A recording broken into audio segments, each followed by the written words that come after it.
जय हिंद दोस्तों, आप सभी का बहुत बहुत स्वागत है दिवाकर स्टडी IQ चैनल पर। तो दोस्तों, आज की इस वीडियो में रीजनिंग से 10 मोस्ट इम्पॉर्टेंट क्वेश्चंस को कवर करेंगे जो कि सभी प्रतियोगी परीक्षाओं में हमेशा पूछे जाते हैं। तो साथियों, अगर आप किसी भी कॉम्पिटिटिव एग्जाम की तैयारी करते हैं तो रीजनिंग का जो ये 10 क्वेश्चन है आपको ज़रूर आना चाहिए। तो सेशन आप लोगों के लिए इम्पोर्टेंट रहेगा, इसलिए आप सभी पूरा सेशन को ध्यानपूर्वक देखिए। तो पहला क्वेश्चन आप लोग देख सकते हैं, आपके सामने है। नीचे दिए गए प्रश्न में प्रश्न चिन्ह के स्थान पर आने वाली संख्या को चुनिए। आप लोग यहाँ पर देख सकते हैं, आपके सामने 3 आकृतियों को दिया गया है और ये जो तीसरा आकृति है यहीं पर देखिए बीच में दिख रहा होगा क्वेश्चन मार्क, और इसी क्वेश्चन मार्क के स्थान पर कौन सी संख्या भरा जाएगा ये आपको बताना है। तो यहाँ पर देखिए आकृति फर्स्ट की बात करें तो बीच में क्या है, 1 है। आकृति 2 की बात करें तो यहाँ पर भी देख सकते हैं बीच में क्या है, 1 है। अब 1 को छोड़कर ये जो चारों संख्याएं हैं 2, 3, 8 और 6, इसी को जोड़ना है, घटाना है, गुना करना है या फिर भाग करना है। किसी भी तरीके से हमको यहाँ पर 1 लाना है। तो यहाँ पर हम एक तरीका यूज कर सकते हैं। क्या कर सकते हैं, तो 8 और 2 को ऐड कीजिए तो कितना होता है, 10 होता है। यहाँ पर हम लिख देते हैं 10। उसके बाद देखिए ये जो 3 है और ये 6, इन दोनों को भी ऐड करेंगे तो ये हो जाएगा आपका 9, और 10 में 9 को जब घटाएंगे तो ये हो जाएगा आपका 1। तो देख सकते हैं बीच में 1 है। इसी तरीका यूज करेंगे यहाँ पर आकृति 2 में 9 और 4 को ऐड करेंगे तो ये हो जाएगा 13, और 8 और 4 को ऐड करेंगे तो ये हो जाएगा 12। अब 13 में 12 को माइनस करेंगे तो 1। देख सकते हैं ये तरीका काम कर रहा है। आप सेम इसी तरीके को आकृति नंबर 3 में यूज करेंगे। तो 12 और 6 यहाँ पर लिख सकते हैं 18, और 9 और 2 कितना हो जाएगा, तो 11। अब 18 में 11 को माइनस करेंगे तो ये हो जाएगा 7। देख सकते हैं ए ऑप्शन में दिया गया है 7। तो उम्मीद करते हैं आपको ये क्वेश्चन समझ में आया होगा। चलिए आगे बढ़ते हैं। दूसरा क्वेश्चन आप लोग देख सकते हैं, दिए गए प्रश्न में विलुप्त अंक के जगह पर जोड़ने वाली संख्या को चुनिए। यहाँ पर भरना है कौन सी संख्या होगा, क्वेश्चन मार्क के जगह पर। तो यहाँ पर हम एक तरीका क्या देख सकते हैं, देखिए 2 से 4 कैसे हुआ है, तो इसमें +2 करने पर हुआ है। फिर 4 से ये 3 कैसे हुआ है, तो -1 करने पर 4 से 3 हुआ है। फिर 3 से 9 कैसे हुआ है, तो देख सकते हैं +6 करने पर ये हुआ है। 9 से 4 -5। फिर 4 से 16 कैसे हुआ है, -11। और फिर 16 से 5 कैसे हुआ है, तो 16 से 5 हुआ यहाँ पे, तो यहाँ पे लिख सकते हैं -11 करके। तो यहाँ पर देखिए इसमें कोई भी रिलेशन नहीं दिख रहा है, तो इस तरीके से हम इस प्रश्न को सॉल्व नहीं कर सकते हैं। अब क्या करेंगे, तो यहाँ पर हम दूसरा तरीका को खोजेंगे। चलिए आपको दिखा देते हैं। अब देखिए दूसरा तरीका क्या है, तो दूसरा तरीका ये है, 2 का स्क्वायर कीजिए। तो 2 का स्क्वायर कितना होता है, तो 2 का स्क्वायर होता है 4। देख सकते हैं 4 है। उसके बाद 3 का स्क्वायर कीजिए। तो 3 का स्क्वायर कितना होता है 9। देख सकते हैं बिल्कुल तरीका काम कर रहा है। 4 का स्क्वायर क्या होता है, 16। देख सकते हैं। उसी प्रकार आगे हम क्या करेंगे, 5 का स्क्वायर, तो यहाँ पर क्या हो जाएगा 25। देख सकते हैं सी ऑप्शन में दिया गया है 25। चलिए अब आगे बढ़ते हैं। निम्नलिखित प्रश्नों में दिए गए विकल्पों में से विषम अक्षरों को चुनिए। यहाँ पर देख सकते हैं 4 ऑप्शन है, और इसी 4 ऑप्शन में से इनमें से एक ऑप्शन ऐसा है जो अन्य 3 ऑप्शनों से मैच नहीं करता है। तो ऑप्शन ए की बात करें तो यहाँ पे देखिए लिखा हुआ है बी और डी। तो बी और डी के बीच में देखिए एक लेटर आ रहा है सी, यानी बी के बाद एक लेटर सी है, उसके बाद क्या है, डी है। यहाँ पर देख सकते हैं एक्स और जेड की बात करें तो एक्स और जेड के बीच में क्या है, तो एक लेटर वाई है। एम और ओ की बात करें तो यहाँ पर भी देख सकते हैं बीच में एक लेटर क्या है, एन है। जबकि डी ऑप्शन की बात करें तो ई के बाद डायरेक्ट यहाँ पे एफ आ रहा है।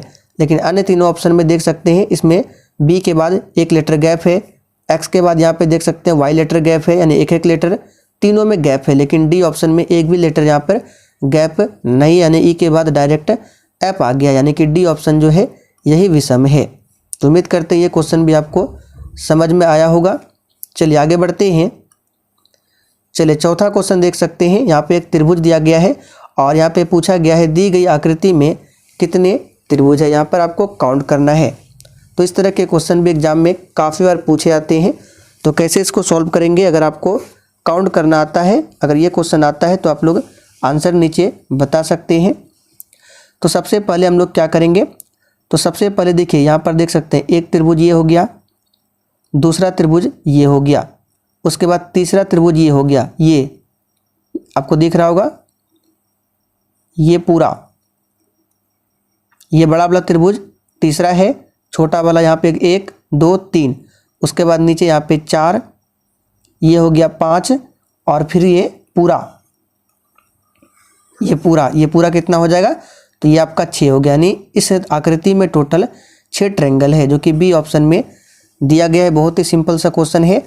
और देखिए साथियों, अगर आपने अभी तक सेशन को लाइक नहीं किया है तो सेशन अगर आपको थोड़ा बहुत भी पसंद आ रहा है तो सेशन को साथ में आप सभी लाइक जरूर करते चलिए आगे बढ़ते हैं हम लोग क्वेश्चन नंबर 5 की तरफ। तो 5 में देखिए क्या कह रहा है, निम्नलिखित प्रश्नों में दिए गए विकल्पों में से संबंधित संख्या को चुनिए। यहाँ पर आपको भरना है कौन सी संख्या होगा।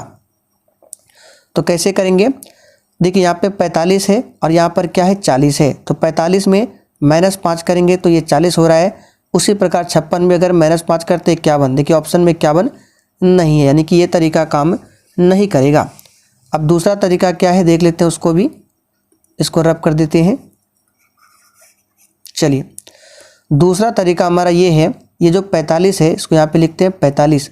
तो 45 में क्या है 4 और 5 है, तो दोनों को मल्टीप्लाई कीजिए। तो 4 और 5 को मल्टीप्लाई करेंगे तो ये हो जाएगा 20, और इसका 2 गुना कर दीजिए तो ये हो जाएगा आपका 40। तो देख सकते हैं हमने क्या किया, 4 और 5 को आपस में मल्टीप्लाई किया और 2 से गुना कर दिया तो ये 40 आ रहा है। उसी प्रकार सेम यहाँ पर करेंगे, तो 5 और 6 को मल्टीप्लाई कीजिए 30, और उसमें 2 को मल्टीप्लाई कर देंगे तो हो जाएगा 60, जो कि बी ऑप्शन में दिया गया है। ये प्रश्न बहुत ही सिंपल था। चलिए आगे बढ़ते हैं क्वेश्चन नंबर 6 की तरफ। नीचे दिए गए प्रश्न में विषम संख्या को चुनिए। इन चारों ऑप्शन में से एक ऐसा ऑप्शन है जो अन्य तीनों ऑप्शन से मेल नहीं खाता है। तो आप लोग थोड़ा सा दिमाग लगाकर इसका आंसर कीजिए। और साथियों, आपकी जानकारी के लिए बता दें, अगर आप लोग जीके जीएस की क्लास करना चाहते हैं तो इसी चैनल पर डेली शाम 7:30 बजे लाइव चैट के साथ जीके जीएस की क्लास चलती है, तो आप लोग देख सकते हैं। तो आइए क्वेश्चन नंबर 6 को कैसे सॉल्व करेंगे। तो यहाँ पर देख सकते हैं 11 क्या है, 29 क्या है, 27 क्या है और 17 क्या है, यानी कौन सी संख्या है, सम विषम भाज्य अभाज्य। तो देख सकते हैं 11 क्या है, तो 11 है अभाज्य।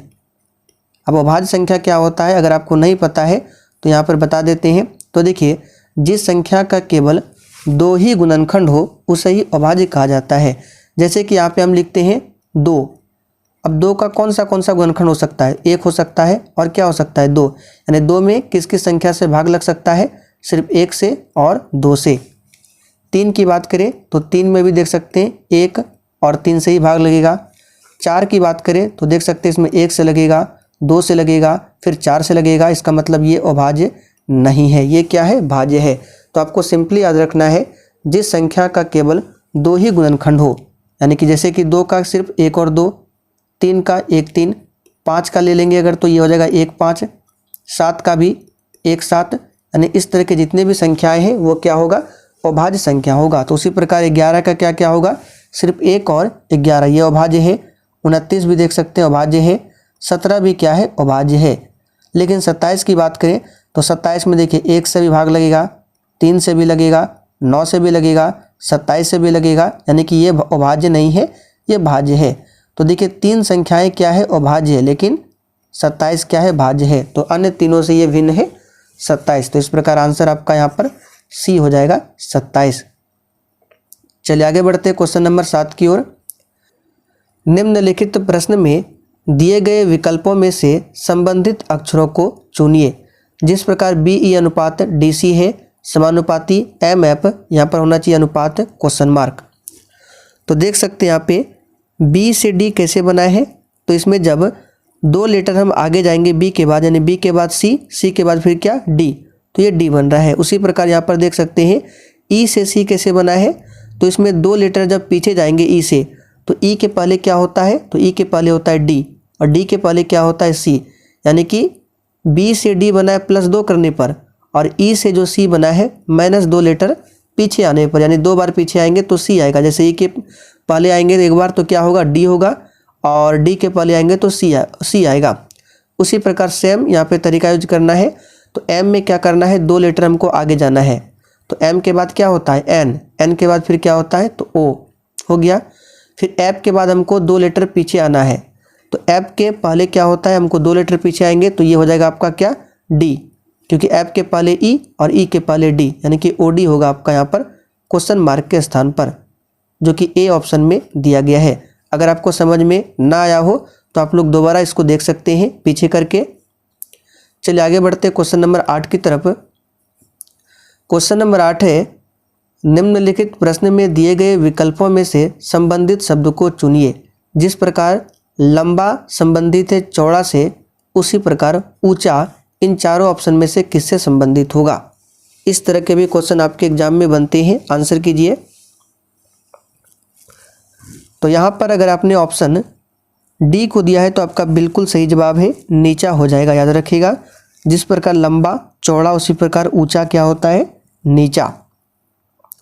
क्वेश्चन नंबर 9 है, दिए गए प्रश्न में विलुप्त संख्या को ज्ञात करना है। तो यहाँ पे क्वेश्चन मार्क है, यहाँ पर कौन सी संख्या भरा जाएगा।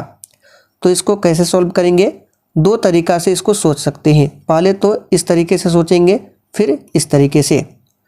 तो यहाँ पर देख सकते हैं 6 से जो 12 बना है कैसे बना है। तो देखिए 6 में ये जो 24 आया है सबसे पहले देखेंगे, क्योंकि हमको यहाँ पर ये भरना है। तो ये जो 24 है कैसे बना है, तो ये जो 6 है हम क्या कर सकते हैं 6 का स्क्वायर कर सकते हैं, और ये जो 12 है इसमें 12 को माइनस कर दीजिए तो ये हो जाएगा 36 और -12 तो ये हो जाएगा आपका 24। देख सकते हैं 24 आ रहा है। उसी प्रकार देखते हैं क्या इसमें ये कंसेप्ट सेट हो रहा है। तो 3 का स्क्वायर करते हैं तो ये होता है 9 माइनस 8 को क्या करेंगे यहाँ पे माइनस कर देंगे, तो 9 में 8 गया 1, देख सकते हैं 1 आ रहा है। उसी प्रकार 4 का स्क्वायर क्या हो जाएगा 16 और -2 कीजिए तो क्या हो जाएगा 14, देख सकते हैं ऑप्शन ए में दिया गया है। चलिए आखिरी क्वेश्चन देखते हैं। दिए गए प्रश्न का सही वेन आरेख को चुनिए। पुरुष दिया है, अध्यापक दिया है, पिता आया है। तो यहाँ पर देखिए कैसे इसको सॉल्व कर सकते हैं। तो देखिए पुरुष के लिए यहाँ पर सबसे पहले एक गोला आ जाएगा, क्योंकि पुरुष के अंदर ही अध्यापक आ जाएगा और पिता दोनों आ जाएगा। तो इसके लिए एक गोला हो जाएगा। तो सबसे पहले इसके लिए एक गोला यहाँ पर देख सकते हैं, बना देते हैं एक गोला, क्योंकि पुरुष अध्यापक भी हो सकता है और पिता भी हो सकता है, यानी पुरुष के अंदर दोनों आ जाएगा। अब बचा आपका अध्यापक और पिता। तो देखिए यहाँ पर अध्यापक जो है वो पिता भी हो सकता है, यानी कि दोनों में संबंध है। तो यहाँ पर इसके लिए कौन सा हो जाएगा, तो इसके लिए आपका ये हो जाएगा इस तरह से और इस तरह से। जब दोनों एक दूसरे से संबंधित होता है तो इस प्रकार हम लोग लिख सकते हैं। तो अध्यापक भी पिता हो सकता है, तो इसके लिए ये हो जाएगा। तो देख सकते हैं इस तरह का दिया गया है सी ऑप्शन में। तो साथियों रीजनिंग के ये 10 क्वेश्चन थे जो आपके एग्जाम के लिए इंपॉर्टेंट है। तो सेशन पसंद आया हो, जाने से पहले आप सभी सेशन को लाइक और शेयर जरूर करें।